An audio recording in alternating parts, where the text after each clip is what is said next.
Hello everyone, आज हम पढ़ेंगे एनसीईआरटी क्लास 10th ज्योग्राफी का chapter 2 forest and wildlife resources. तो जो फॉरेस्ट हैं और वाइल्ड लाइफ रिसोर्सेज हैं वो क्या होते हैं। हम जो अपना प्लानट है वो शेयर करते हैं millions of other living beings. हम ह्यूमन बींग्स हैं और हम जो अपने प्लानट को शेयर करते हैं वो प्लांट्स के साथ और वेरियस एनिमल्स माइक्रो ऑर्गेनिजम्स के साथ हम शेयर करते हैं, जैसे कि bacteria, lichens, banyan tree, elephants, blue whales. और हमारा जो पूरा का पूरा हैबिटाट है उसमें हम लोग सब साथ में रहते हैं और इस पूरे हैबिटाट की जो बायोडाइवर्सिटी है वो बहुत ही ज़्यादा है। ह्यूमंस और बाकी सारे जो ऑर्गेनिजम्स हैं वो मिलके काफ़ी ज़्यादा एक कॉम्प्लेक्स वेब बनाते हैं इकोलॉजिकल सिस्टम का। इकोलॉजिकल सिस्टम क्या होता है? जो हमारे आसपास जितनी भी चीज़ें हैं, लिविंग ऑर्गेनिज्म, उनके साथ इंटरेक्ट करके इकोलॉजिकल सिस्टम बनाते हैं। और ये बहुत ही कॉम्प्लेक्स एक जाल जैसा है क्योंकि इसमें बहुत सारी चीज़ें आती हैं। इसलिए अब हमें एग्जाम्पल दिया गया है, जैसे कि plants, animals, micro organism recreate करते हैं quality of air we breathe. किस तरीके से हम लोग क्या करते हैं, ह्यूमन बींग्स कार्बन डाइऑक्साइड को रिलीज़ करते हैं, प्लांट्स रिलीज़ करते हैं ऑक्सीजन। हम लोग को ऑक्सीजन चाहिए, प्लांट्स को कार्बन डाइऑक्साइड चाहिए अपने अपने को मतलब रिप्रोडक्शन करने के लिए और फ्रूट्स प्रोड्यूस करने के लिए। तो इस तरीके से हम एक दूसरे की हेल्प करते हैं। हम लोगों को फॉरेस्ट से टिम्बर मिलती है, वुड मिलता है, फ्रूट्स मिलते हैं, मेडिसिनल प्रोडक्ट्स मिलते हैं। तो इस तरीके से हम लोग एक बैलेंस बना के सर्वाइव कर रहे हैं। अब ये बॉक्स देख लेते हैं, बायोडाइवर्सिटी और बायोलॉजिकल डाइवर्सिटी क्या होता है। हमने पिछले चैप्टर में भी पढ़ा था। ये होता है जैसे कि वाइल्ड लाइफ, जो एनिमल्स हैं और उनके वेरियस स्पीशीज़ हैं, जैसे कि वो काफ़ी ज़्यादा डाइवर्स होते हैं और एक दूसरे से काफ़ी इंटर रिलेटेड भी होते हैं। और बहुत सारे diverse species, wildlife, animal मिल करके क्या बनाते हैं, बायोडाइवर्सिटी बनाते हैं।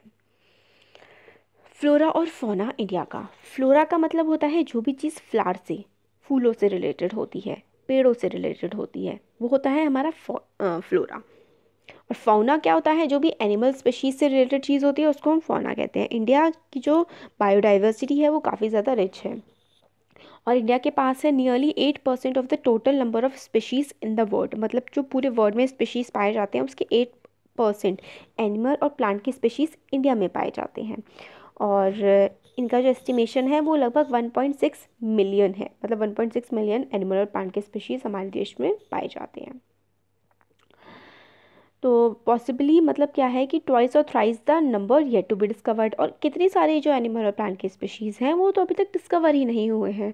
तो उस मतलब ऐसा क्या मानते हैं कि जितने डिस्कवर कर लिए गए हैं उसे दुगने और 3 गुने तो अभी और ज़्यादा डिस्कवर होने हैं। तो इस तरीके से हमारी जो वाइल्ड लाइफ है वो काफ़ी ज़्यादा रिच है। अब ये बॉक्स देखते हैं, 81,000 स्पीशीज़ ऑफ फौना मतलब फ्लावरिंग प्लांट्स, 47,000 स्पीशीज़ ऑफ 81 जो फौना है, फौना मतलब एनिमल्स वाला, फ्लोरा 47,000। इतना ज़्यादा हमारी कंट्री में मिलता है। और एस्टिमेटेड है कि 47,000 जो प्लांट के स्पीशीज़ हैं उसमें से 15,000 जो फ्लावर के स्पीशीज़ है वो एंडेमिक है इंडिया के लिए। अब एंडेमिक का मतलब क्या होता है, किसी भी पर्टिकुलर जगह पर जो चीज़ पाई जाती है और सिर्फ वहीं पाई जाती है वो चीज़ होती है एंडेमिक। मतलब हमारे देश में पाई जाती है तो दुनिया में कहीं और नहीं पाई जाएगी वो।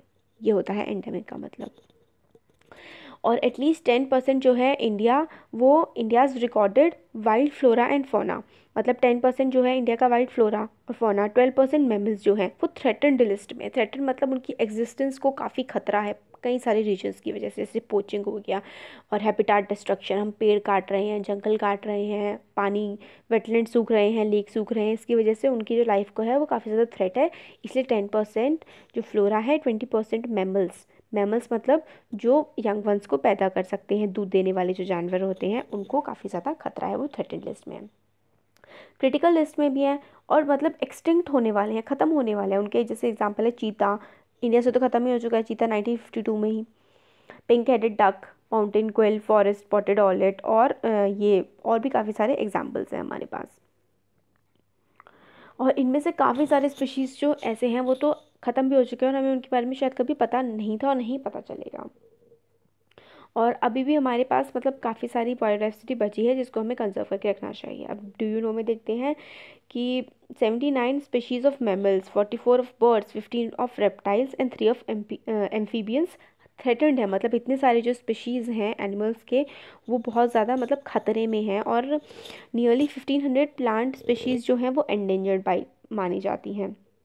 मतलब यही बताया गया है कि हम लोग काफ़ी ज़्यादा नुकसान पहुंचा रहे हैं अपने एनवायरनमेंट को, और ये लोग बहुत ही जल्दी विलुप्त हो सकते हैं, दुनिया से ख़त्म ही हो सकते हैं अगर इनका कंजर्वेशन नहीं किया गया तो। वैनिशिंग फॉरेस्ट ये वाला जो पार्ट है, वैनिशिंग का मतलब होता है ख़त्म होना, ख़त्म होते जाना एक प्रोसेस के साथ। तो फॉरेस्ट जो है वो टाइम के साथ ख़त्म होते जा रहे हैं। वही हमें इसमें बताया गया है कि इंडिया में जो डिफॉरेस्टेशन है, डिफॉरेस्टेशन का मतलब पेड़ों की कटाई करना, काटना उनको, उसकी वजह से काफ़ी ज़्यादा डिक्रीज़ आ गया है। ये हमारा डाटा पुराना है, इसलिए इसको पढ़ने का कोई ज़्यादा मतलब बनता नहीं है।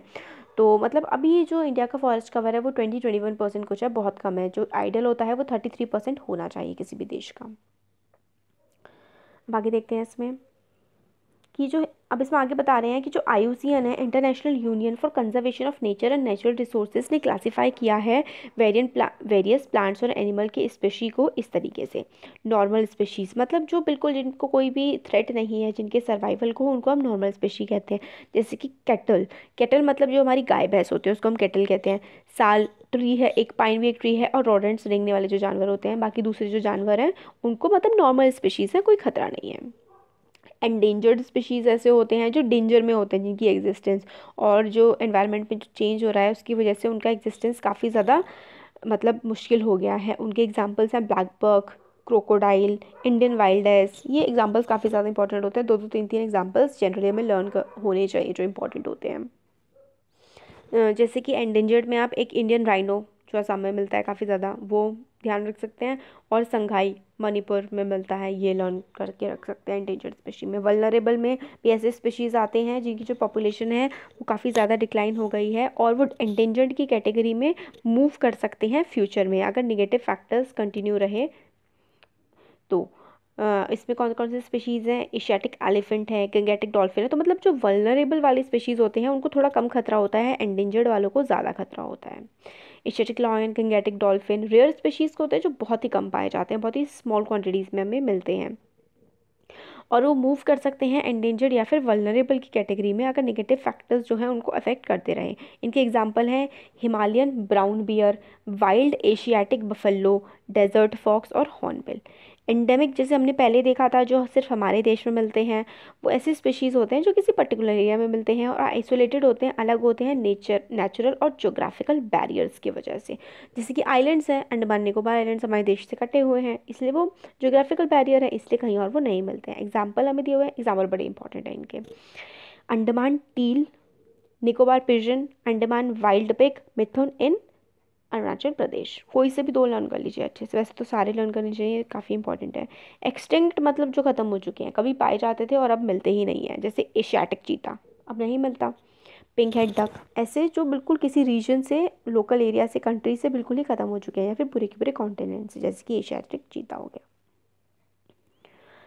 अब हम लोग देखते हैं एशियाटिक चीता के बारे में बताया गया है कि पहले इंडिया में काफ़ी ज़्यादा वाइड स्प्रेड था, पूरे एशिया में वाइड स्प्रेड था, जिसकी स्पीड जो मतलब 112 किलोमीटर पर आवर की स्पीड से मूव कर सकता था। बट अब जो है वो बिल्कुल एक्सटिंक्ट हो चुका है और इंडिया से तो 1952 में ही गायब हो चुका है। फिर हमें बोलते हैं कि निगेटिव फैक्टर्स क्या होते हैं जो कॉज करते हैं मतलब depletion of flora and fauna को में कमी आती है, ऐसे निगेटिव फैक्टर्स कौन से हैं?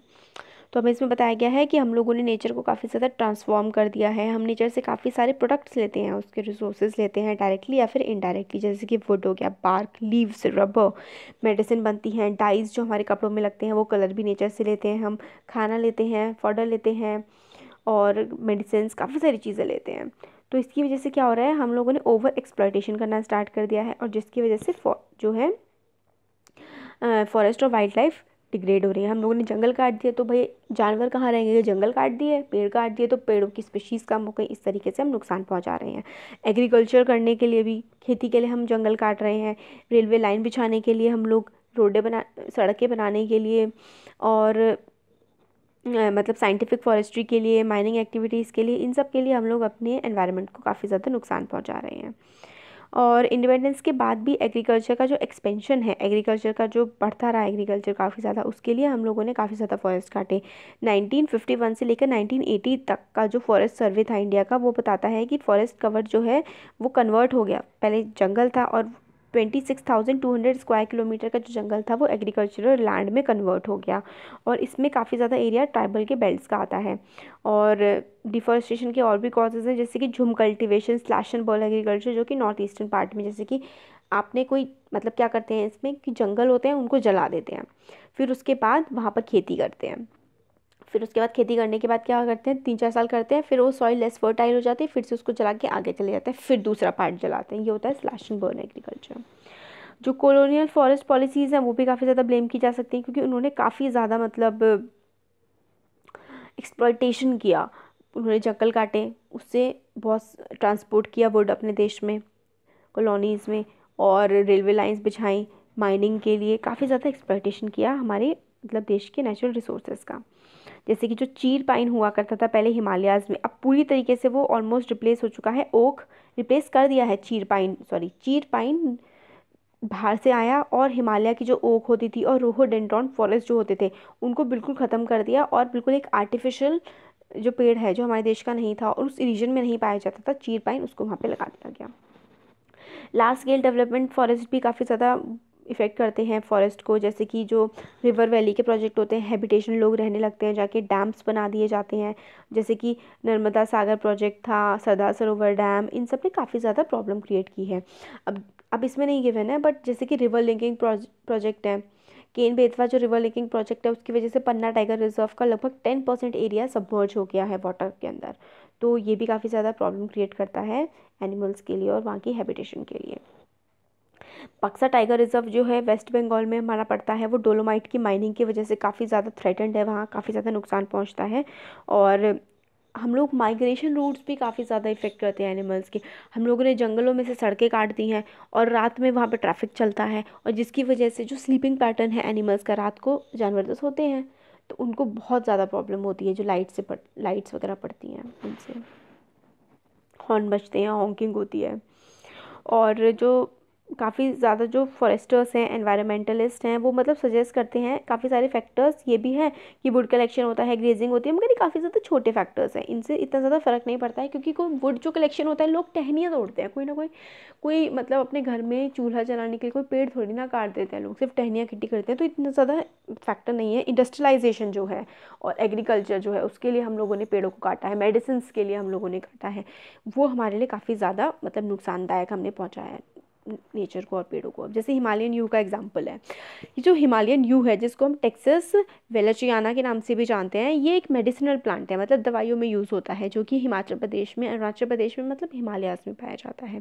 इसमें एक केमिकल कंपाउंड होता है टेक्सोल, जो उसके बार्क से, मतलब उसके जो तना होता है ना, उससे, उसकी जो नीडल्स होते हैं उसमें जो कांटे टाइप के होते हैं, ट्विग्स से, उसकी रूट से, इन सब से क्या है, उसकी टहनियों से और उसकी रूट से मिलता है। इसकी वजह से इसको मानते हैं कि जो टेक्सोल इससे मिलता है, ये सक्सेसफुली ट्रीट कर देता है कैंसर्स को, और बहुत ज़्यादा मतलब बेचा जाता है एंटी कैंसर ड्रग की तरह। इसकी वजह से इसका ओवर एक्सप्लॉयटेशन हो रहा है और थ्रेट है कि ये बिल्कुल ख़त्म ही हो जाएगा।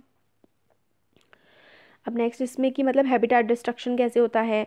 हैबिटेट डिस्ट्रक्शन हम करते हैं ना, पेड़ वेड़ काट के वहाँ पे रेस्टोरेंट बना दिए, सड़कें बना दी, डैम्स बना दिए, फिर हंटिंग करके मार के, जानवरों को पोचिंग करके, उनका व्यापार करके, मार करके, ओवर एक्सप्लॉयटेशन, मतलब जितना नेचर हमें दे नहीं सकती उससे भी ज़्यादा हम लेने की कोशिश कर रहे हैं, पॉल्यूशन फैला रहे हैं इंडस्ट्रीज से, व्हीकल से, और मतलब फैक्ट्रीज से जो फर्टिलाइज़र वगैरह आ रहा है वो एक पॉइजन की तरह तो काम करता है। फॉरेस्ट फायर्स होती हैं, ये काफ़ी ज़्यादा इफ़ेक्ट कर रही हैं हमारे देश की बायोडाइवर्सिटी को। और अनइक्वल डिस्ट्रीब्यूशन और अनइक्वल एक्सेस, मतलब किसी के पास तो बहुत ज़्यादा है, किसी के पास बहुत कम है, ये भी हमारे ह्यूमन एनवायरनमेंट को बहुत नुकसान पहुँचा रहा है। पॉपुलेशन बहुत ज़्यादा बढ़ गई है, इसकी वजह से भी एनवायरनमेंट काफ़ी ज़्यादा डिग्रेड हो रहा है। सिटीज़ में पॉपुलेशन बढ़ रही है, पेड़ कट रहे हैं बहुत ज़्यादा। और मतलब जैसे कि जो डेवलप्ड नेशंस हैं, ऐसा बोलते हैं ये डेवलप्ड नेशन की जो थर्ड वर्ल्ड कंट्रीज़ हैं। अब थर्ड वर्ल्ड कंट्रीज़ क्या होती हैं, जब सेकेंड वर्ल्ड वॉर के बाद जो वर्ल्ड था वो दो पार्ट्स में डिवाइड हो गया था एक तरह से। एक था रशियन वाला, जो यूएसएसआर वाला पार्ट था, और एक था अमेरिका वाला पार्ट। जो अमेरिका के साथ थे फर्स्ट वर्ल्ड, जो यूएसएसआर के साथ सेकेंड वर्ल्ड, और जो इन दोनों में से किसी के साथ नहीं थे उनको थर्ड वर्ल्ड कहा गया। थर्ड वर्ल्ड कंट्रीज जनरली काफ़ी पुअर हुआ करती थी, डेवलपिंग नेशन थे। ये जो बड़े बड़े नेशंस हैं ये खुद को बहुत ज़्यादा स्मार्ट समझते हैं, और ये लोग बोलते हैं कि जो डेवलपिंग नेशन है इनमें बहुत ज़्यादा पॉपुलेशन है और ये लोग जो है एनवायरनमेंट को डिग्रेड कर रहे हैं। मगर एक्चुअल में फैक्ट ये है कि ये डेवलप्ड नेशन ने पहले से ही एनवायरनमेंट को बहुत ज़्यादा नुकसान पहुंचा दिया है, और एक एवरेज अमेरिकन, एक एवरेज सोमालियन के कंपैरिजन में 40 टाइम्स ज़्यादा एनर्जी को यूटिलाइज़ क्या करता है, वेस्ट करता है। तो अब इसमें ये बताया गया है कि हाफ ऑफ जो इंडियाज़ जो नेचुरल फॉरेस्ट हैं वो जा चुके हैं, 1/3 जो है वेटलैंड ड्राई हो चुके हैं, हाफ से भी ज़्यादा नेचुरल फॉरेस्ट ख़त्म, 1/3 वेटलैंड ड्राई हो चुके हैं, सूख चुके हैं, 70% जो सरफेस वाटर बॉडीज़ हैं उनमें पॉल्यूशन भरा हुआ है, रिवर्स हमारी बहुत पॉल्यूटेड हैं, 40% जो मैंग्रोव्स हैं, मैंग्रोव्स मतलब जो ट्रीज़ होते हैं वो हमारे जनरली कोस्टल एरियाज़ में पाए जाते हैं, जैसे कि सुंदरबन डेल्टा हो गया, डेल्टास में बहुत ज़्यादा मिलते हैं ये। तो इतना ज़्यादा हम लोग नुकसान पहुंचा रहे हैं हमारे नेचर को। तो डिस्ट्रक्शन जो फॉरेस्ट का है, वाइल्ड लाइफ का है, ये सिर्फ बायोलॉजिकल इशू नहीं है। बायोलॉजिकल लॉस तो मतलब ठीक है, मगर हमारा जो कल्चरल लॉस कितना ज़्यादा हो रहा है, हम लोगों की कितनी ज़्यादा मान्यताएं जुड़ी हुई हैं हमारे पेड़ों से, हम पूजा करते हैं उनकी, तुलसी के पेड़ की पूजा करते हैं, पीपल के पेड़ की पूजा करते हैं, और कितने सारे जानवरों को हम मतलब ऑस्पिशियस मानते हैं, उनको पवित्र मानते हैं, और उनको ही हम आज मार रहे हैं। तो ये भी बहुत ज़्यादा हमारा कल्चरल लॉस भी है। और फिर उसके बाद हमारी लाइफ कितनी ख़राब हो जाएगी अगर जो एनवायरनमेंट में बैलेंस नहीं बना रहेगा। तो हम लोग बहुत सारी चीज़ें, फूड, ड्रिंक, मेडिसिन, कल्चर, मतलब जो हम त्योहारों में यूज़ करते हैं वो नेचर से चीज़ें लेते हैं, तो हम काफ़ी ज़्यादा बुरी तरीके से इफ़ेक्ट कर रहे हैं अपने एनवायरनमेंट को। ये पूरी की पूरी चीज़ें मतलब बताए गए हैं कि कुछ जगह तो मतलब वुमेन जो है वो लगभग 10-10 किलोमीटर जाती हैं मतलब पानी को फेच करने के लिए, उनकी हेल्थ पे काफ़ी ज़्यादा इफ़ेक्ट पड़ता है। और इसकी वजह से जो सोशल इम्प्लीकेशन ये होते हैं कि बच्चे और जो औरतें होती हैं उनको न्यूट्रिशन ढंग से नहीं मिल पाता है, बच्चों को पढ़ाई नहीं मिल पाती है, फिर वो पॉवर्टी के जाल में फंस जाते हैं, और हमारा एनवायरनमेंट का डिग्रेडेशन तो हो ही रहा है।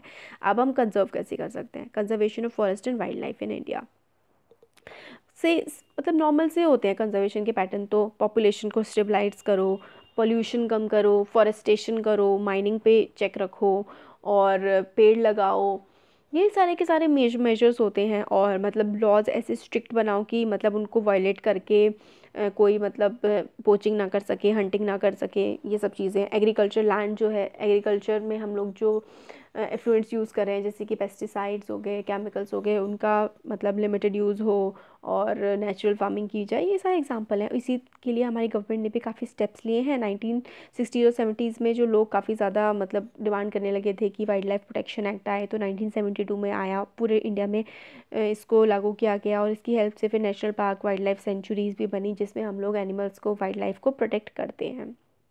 फिर जैसे कि प्रोजेक्ट, काफ़ी सारे प्रोजेक्ट, टाइगर प्रोजेक्ट, राइनो, और घड़ियाल को, सॉल्ट वाटर घड़ियाल को हम लोगों ने प्रोटेक्ट करने के मतलब वो बनाए, काफ़ी सारे लॉज बनाए। अब हमें बताते हैं इसमें कि जो घड़ियाल है वो 3 टाइप का, सॉरी क्रोकोडाइल 3 टाइप के होते हैं, fresh water crocodile, salt water crocodile, और एक होता है घड़ियाल। एक हमारा कश्मीरी स्टैग है, हंगुल जो है, वो भी हमें हिमालयाज़ में मिलता है, मेनली कश्मीर वाले रीजन में मिलता है।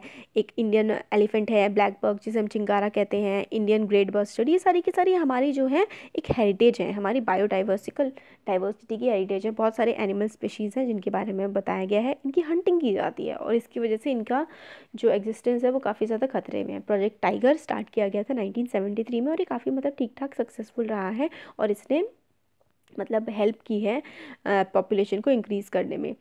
जैसे कि हमें बताया गया है कि initially it showed success, tiger population went up to 4002 1985 में, फिर 4334 1985 में इतनी थी, 89 में बढ़ गई, फिर उसके बाद इसी तरीके से मतलब कभी बढ़ रही है, फिर कम हो गई। और हम लोगों ने फिर भी थोड़ा बहुत ठीक ठाक काम किया है, जैसे कि कॉर्बेट नेशनल पार्क है उत्तराखंड में, Sundarban national park West Bengal, Bandhavgarh national park MP में, Sariska wildlife sanctuary Rajasthan. हम लोगों ने काफ़ी सारी टाइगर को कंजर्व करने के लिए नेशनल पार्क और वाइल्ड लाइफ सेंचुरीज़ भी बना रखी हैं। कंजर्वेशन जो प्रोजेक्ट्स होते हैं वो बायोडाइवर्सिटी पे भी फोकस करते हैं, और बाकी दूसरे कंपोनेंट्स पे भी, जैसे कि और दूसरे जो कंजर्वेशन मेजर्स हैं, अवेयरनेस फैलाना लोगों में कि आप लोग ये जो गलत काम कर रहे हैं ये मत करिए। फिर और भी एक्ट्स आए, जैसे कि वाइल्ड लाइफ एक्ट ऑफ 1980, 1986, उन्होंने और भी चीज़ों को ऐड किया, जैसे कि butterfly, moths, beetles, dragonfly, इनको भी हम लोगों ने प्रोटेक्टेड लिस्ट में ऐड किया टाइम के साथ साथ आगे बढ़ते बढ़ते। और 1990, ये बहुत इंपॉर्टेंट है, 1991 में पहली बार किसी प्लांट के स्पीशी को ऐड किया गया इस लिस्ट में, जो कि मतलब वाइल्ड लाइफ प्रोटेक्शन एक्ट में, कि इसको आप मतलब हार्म नहीं पहुंचा सकते हैं। इसमें 6 स्पीशीज़ ऑफ प्लांट्स को ऐड किया गया 1991 में। फिर हमें ये मतलब घड़ियाल को बताया गया है कि मतलब काफ़ी ज़्यादा वो रिस्क पे है। तो ऑलमोस्ट हमारा चैप्टर कंप्लीट ही हो गया है। ये देख लेते हैं अब क्या है इसमें आगे। आगे में बताया गया है कि types and distribution of forest and wild life की, टाइप क्या होते हैं फॉरेस्ट के, और वाइल्ड लाइफ किस तरीके से उसमें डिस्ट्रीब्यूटेड है। तो even if we want to conserve a vast forest and wildlife resources, it is rather difficult to manage, control and regulate them. हम चाहते तो हैं कंजर्व करना, उनको बचा के रखना, मगर उनको काफ़ी ज़्यादा डिफिकल्ट है मैनेज करना, कंट्रोल करना और रेगुलेट करना। तो गवर्नमेंट ने क्या किया है, फॉरेस्ट को काफ़ी सारी कैटेगरीज में डिवाइड कर दिया है। क्या है, एक होता है रिजर्व फॉरेस्ट, जिसमें more than half of total forest land जो है वो रिजर्व मतलब फॉरेस्ट हम लोगों ने डिक्लेयर कर दिया। जो भी हमारे फॉरेस्ट लैंड है उसमें से हाफ से भी ज़्यादा हम लोगों ने रिजर्व उसको डिक्लेयर कर दिया गया है। उसमें क्या होता है, कंजर्वेशन किया जाता है वाइल्ड लाइफ रिसोर्सेज का, और इसमें बहुत ही मुश्किल से जाने की परमिशन मिलती है कि मतलब ह्यूमन एक्टिविटी काफ़ी ज़्यादा कम होती है। प्रोटेक्टेड फॉरेस्ट क्या होते हैं, almost 1/3 of total forest area protected forest है, और इसको डिक्लेयर किया है फॉरेस्ट डिपार्टमेंट के द्वारा। फॉरेस्ट लैंड जो है इसकी हेल्प से थोड़ा मतलब उसको फर्दर डिप्लीशन से बचाया जा चुका है। और अनक्लासिफाइड फॉरेस्ट जो होते हैं वो होते हैं गवर्नमेंट को बिलोंग करते हैं और प्राइवेट इंडिविजुअल या फिर कम्युनिटीज़ को बिलोंग करते हैं। रिजर्व फॉरेस्ट और प्रोटेक्टिव फॉरेस्ट जो है वो रेफर्ड कर मतलब reserve forest plus protective forest, इसको हम कहते हैं परमानेंट फॉरेस्ट एस्टेट। और इसका मतलब पर्पज़ क्या होता है कि हम लोग को टिम्बर थोड़ा बहुत मिल सके और अदर फॉरेस्ट प्रोड्यूस जो है वो उसको हम प्रोटेक्ट कर सकें और बेटर वे में यूटिलाइज़ कर सकें। तो reserve forest plus protective forest से हमारे बनते हैं परमानेंट फॉरेस्ट। मध्य प्रदेश में जो लार्जेस्ट एरिया है परमानेंट फॉरेस्ट का और कॉन्स्टिट्यूट करता है 75% of total forest area. Madhya Pradesh में सबसे ज़्यादा फॉरेस्ट एरिया पाया जाता है हमारे देश में इन नंबर ऑफ मतलब एरिया के उसमें अगर हम देखें तो। और जम्मू कश्मीर, आंध्र प्रदेश, उत्तराखंड, केरल, तमिलनाडु, वेस्ट बंगाल, महाराष्ट्र में भी काफ़ी अच्छा खासा रिजर्व फॉरेस्ट का जो है वो मिलते हैं। मगर काफ़ी सारे ऐसे एरियाज़ हैं जिनमें काफ़ी कम मतलब फॉरेस्टेड एरिया, जैसे कि राजस्थान वाला रीजन हो गया, और सदर्न स्टेट्स में भी काफ़ी कम है फॉरेस्ट एरिया। और नॉर्थ ईस्टर्न पार्ट में तो बहुत मतलब काफ़ी अच्छी परसेंटेज है फॉरेस्ट एरिया की, 80% से भी ज़्यादा है नॉर्थ ईस्टर्न पार्ट में तो उनके लैंड का जो फॉरेस्ट एरिया है। और अनक्लासिफाइड फॉरेस्ट जो है वो मैनेज किए जाते हैं लोकल लोगों के द्वारा। और हाँ मतलब ये जो है ना अनक्लासिफाइड फॉरेस्ट जो है ये नॉर्थ ईस्ट में काफ़ी बड़ा पार्ट है जो फॉरेस्ट कवर का आता है वो अनक्लासिफाइड फॉरेस्ट है।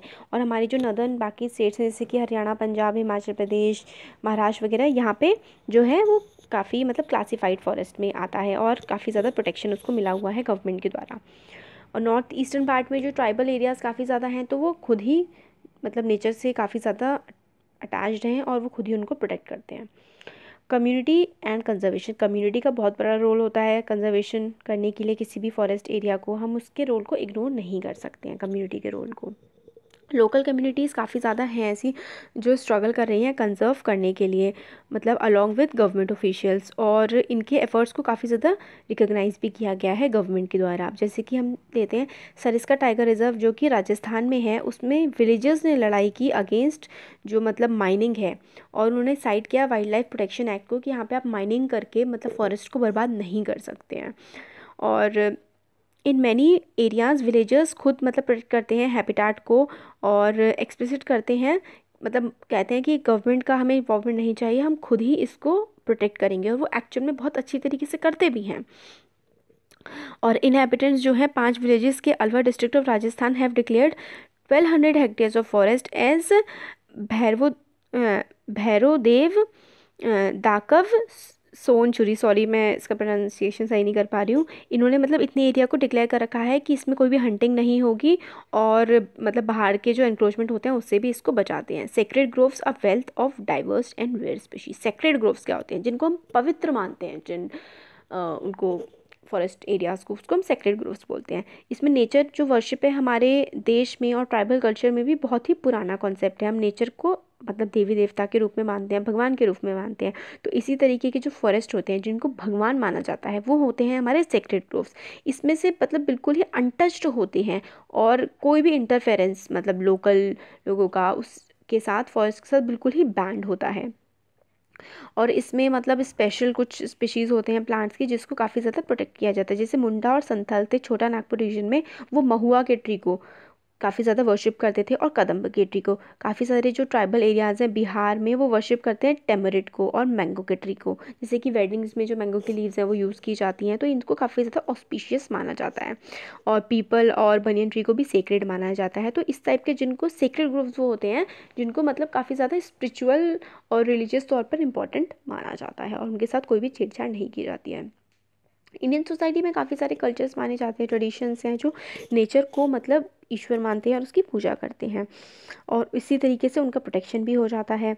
और काफ़ी सारे जो एनिमल्स हैं उनको भी काफ़ी सीक्रेट माना जाता है। प्लांट्स को प्रोटेक्ट करने के लिए काफ़ी सारे मूवमेंट भी चले हैं, जैसे कि चिपको मूवमेंट है, वो हिमालयाज़ में आया था और काफ़ी ज़्यादा मतलब उन्होंने डिफॉरेस्टेशन को बचाने के लिए मदद की थी, और उससे मतलब उसके इंस्पिरेशन लेके, चिपकू मूवमेंट से इंस्पिरेशन लेके ये मूवमेंट काफ़ी ज़्यादा बाकी दूसरे रीजन्स में भी फैला। इसमें क्या हुआ था, चिपकू मूवमेंट में लोग जो हैं वो ट्रीज़ को उन्होंने हग कर लिया था, ट्री से चिपक गए थे कि अगर आप इन ट्रीज़ को काटोगे तो आपको हमें भी साथ में मारना पड़ेगा। ये था चिपकू मूवमेंट। और दूसरे भी काफ़ी सारे काफ़ी इंपॉर्टेंट है, साइट कर सकते हैं आप इसको कहीं भी, इस एग्जाम्पल को, कि मतलब नेचर के कंजर्वेशन के लिए लोगों ने क्या क्या काम किए हैं उसके उसमें। आ गया ये, नीचे आ गए हम। चिपकू मूवमेंट और एक बीज बचाओ मूवमेंट था, जिसमें बीज बचाओ आंदोलन जो कि टिहरी में हुआ था, और टिहरी वाले रीजन में हुआ था। बीज बचाओ मतलब जो हमारे इंडिजिनस बीज हैं उनको बचाने के लिए मूवमेंट चला था, जो मतलब फॉरेन बीज यूज़ कर रहे हैं उसके अगेंस्ट। और नावदन्या एक मूवमेंट था जिसमें Navdanya have shown that adequate level of diversified crops production without the use of synthetic chemicals are possible। मतलब इसमें भी नावदन्य और बीज बचाओ आंदोलन में जो आपके नेचुरल हैं, जो आपके नेटिव हैं, आपके देश में जो बीज मिलते हैं उनको यूज़ करो, सिंथेटिक मत यूज़ करो जो बाहर से आ रहे हैं। और इंडिया में joint forest management programme furnish करता है एक काफ़ी अच्छा एग्जांपल, जो इन्वॉल्व करता है लोकल कम्युनिटीज़ को मैनेजमेंट करने के लिए और रेस्टोरेशन ऑफ डिग्रेडेड फॉरेस्ट। मतलब लोकल कम्युनिटी को इन्वॉल्व करता है जॉइंट फॉरेस्ट मैनेजमेंट, कि आप लोकल लोग और जो हैं गवर्नमेंट वो साथ मिलकर काम करेंगे फॉरेस्ट को बचाने के लिए। और जो programme, the programme has been in formal existence इस 1988। 1988 से मतलब ये एग्जिस्टेंस में है। जो उड़ीसा स्टेट ने पहली बार रिजोल्यूशन जब पास किया था इसके लिए, जॉइंट फॉरेस्ट मैनेजमेंट के लिए, और इसमें लोकल लोग और गवर्नमेंट साथ मिलकर काम करती है, और इन्होंने काफ़ी सारे प्रोडक्ट्स को और नेचुरल फॉरेस्ट को बचाया भी है। तो मतलब ये फिर लास्ट में हम कहते हैं कि एक मतलब लेसन है हमारे लिए कि हम लोगों को एनवायरनमेंट का डिस्ट्रक्शन और रिकंस्ट्रक्शन, हम लोग जो बर्बाद कर रहे हैं, हम उसको अगर दोबारा से ठीक नहीं करेंगे तो हमारे लिए काफ़ी ज़्यादा वो हार्मफुल हो जाएगा, और हमें रिसोर्सेज को मैनेज करने की काफ़ी ज़्यादा ज़रूरत है, ताकि हमारी जो लाइफ है वो यहाँ पे सस्टेन रहे, और हम नेचर का इसी तरीके से यूज़ करते रहें इको फ्रेंडली वे में, ताकि हम लोगों को वो इकोलॉजिकली रिवॉर्डिंग भी हो और लाइफ ठीक ठाक बनी रहे। हो गया chapter complete. Thank you so much.